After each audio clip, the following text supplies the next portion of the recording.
श्रीमद् भगवद गीता पहले अध्याय के 7वें श्लोक से 11वें श्लोक तक के अनुवाद और भाष्य। अस्माकं तु विशिष्टाये तान्निबोध द्विजोत्तम नायका मम सैन्यस्य संज्ञार्थं तां ब्रवीमिते। हे द्विजोत्तम, हमारे पक्ष में जो भी विशिष्ट योद्धागण हैं उनको आप जान लीजिए। आपकी जानकारी के लिए अपनी सेना के नायकों के नाम मैं आपको बताता हूं। द्रोणाचार्य को द्विजोत्तम कहकर संबोधित करते हुए दुर्योधन अपनी सेना के प्रमुख वीर योद्धाओं के नाम सुनाता है। एक कायर मनुष्य अंधेरे में अनुभव होने वाले भय को दूर करने के लिए सीटी बजाता है अथवा कुछ गुनगुनाने लगता है। दुर्योधन की स्थिति भी कुछ इसी प्रकार की थी। अपराध बोध से पीड़ित अत्याचारी दुर्योधन की मनस्थिति बिखर रही थी। यद्यपि उसकी सेना सक्षम शूरवीरों से सुसज्जित थी, तथापि शत्रु पक्ष के वीरों को देखकर उसे भय लग रहा था।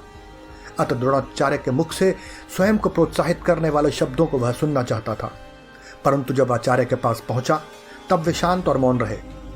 इसलिए टूटते उत्साह को फिर से जुटाने के लिए वह अपनी सेना के प्रमुख योद्धाओं के नाम गिनाने लगता है। यह स्वाभाविक ही है कि अपराध बोध के भार से दबा हुआ व्यक्ति नैतिक बल के भाव में संभाषण आदि की मर्यादा को भूलकर अत्यधिक बोलने लगता है। ऐसे मानसिक तनाव के समय व्यक्ति के वास्तविक संस्कार उजागर होते हैं।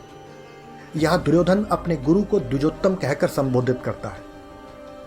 आंतरिक ज्ञान के विकास के कारण ब्राह्मण को द्विज कहा जाता है, मतलब 2 बार जन्मा हुआ। माता के गर्भ से जन्म लेने पर मनुष्य संस्कारहीन होने के कारण पशु तुल्य ही होता है। संस्कार एवं अध्ययन के द्वारा वह एक शिक्षित व सुसंस्कृत पुरुष बनता है। यह उसका दूसरा जन्म माना जाता है। यह द्विज शब्द का अर्थ है। द्रोणाचार्य ब्राह्मण कुल में जन्मे थे और स्वभावतः उनमें हृदय की कोमलता आदि श्रेष्ठ गुण थे। पांडव सैन्य में उनके प्रिय शिष्य ही उपस्थित थे। यह सब जानकर चतुर किंतु निर्लज दुर्योधन को अपने गुरु की निष्पक्षता पर भी संदेह होने लगा था। जब हमारे उद्देश्य पापपूर्ण और कुटिलता से भरे होते हैं, तब हम अपने समीपस्थ और अधीनस्थ लोगों में भी उन्हीं अवगुणों की कल्पना करने लगते हैं। भवान भीष्मश्च कर्णश्च कृपश्च समितिञ्जयः अश्वत्थामा विकर्णश्च सोमदत्तस्तथैव च।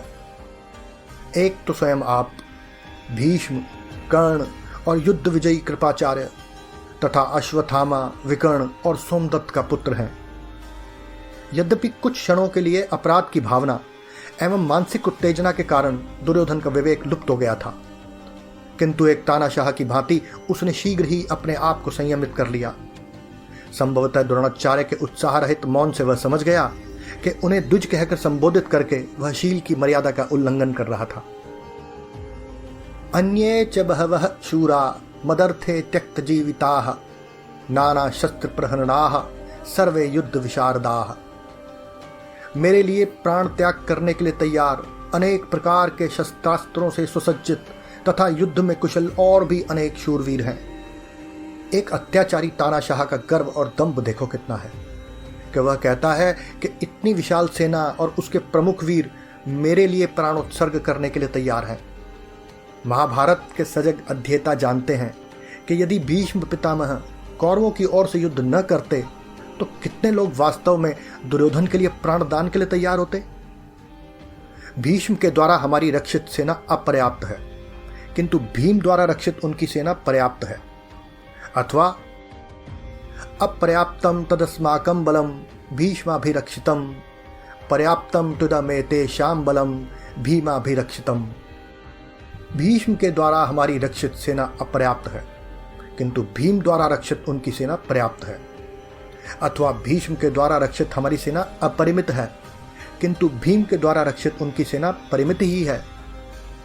हिंदुओं की प्राचीन युद्ध पद्धति में किसी सेना के सेनापति के साथ साथ कोई योद्धा सेना का रक्षक भी होता था, जिसमें शौर्य, साहस और बुद्धिमत्ता जैसे गुण आवश्यक होते थे। कौरव और पांडव पक्षों में क्रमशः भीष्म और भीम रक्षक थे। अयनेषु च सर्वेषु यथा भागम अवस्थिताः भीष्ममेवाभिरक्षन्तु भवन्तः सर्व एव हि। विभिन्न मोर्चों पर अपने अपने स्थान पर रहते हुए आप सब लोग भीष्म पितामह की ही सब ओर से रक्षा करें। इतने समय तक निरंतर अकेले ही बोलने और उभय पक्ष की सामर्थ्य को तौलने के पश्चात युद्ध तक पर दुर्योधन में स्थित राजा अपने मन की सघन निराशा के मेघ दंडों को भेद कर सेना को आदेश देना प्रारंभ करता है। उसका आदेश है कि सभी योद्धा एवं नायक स्वस्थान पर रहकर अनुशासन पूर्वक युद्ध करें और साथ ही भीष्म पितामह को सुरक्षित रखने का प्रयत्न करें। उसे इस बात की आशंका है कि सुदूर राज्यों से आए हुए राजा एवं जनजातियों के नायक यदि इधर उधर बिखर गए तो विजय मिलना कठिन है। संगठित रूप से सब मोर्चों पर एक ही समय आक्रमण करना किसी भी सेना की सफलता का मेरुदंड है। इसलिए एक सही प्रकार की रणनीति अपनाते हुए वह सबको आदेश देता है कि विभिन्न स्थानों पर रहते हुए भी सब भीष्माचार्य का रक्षण करें।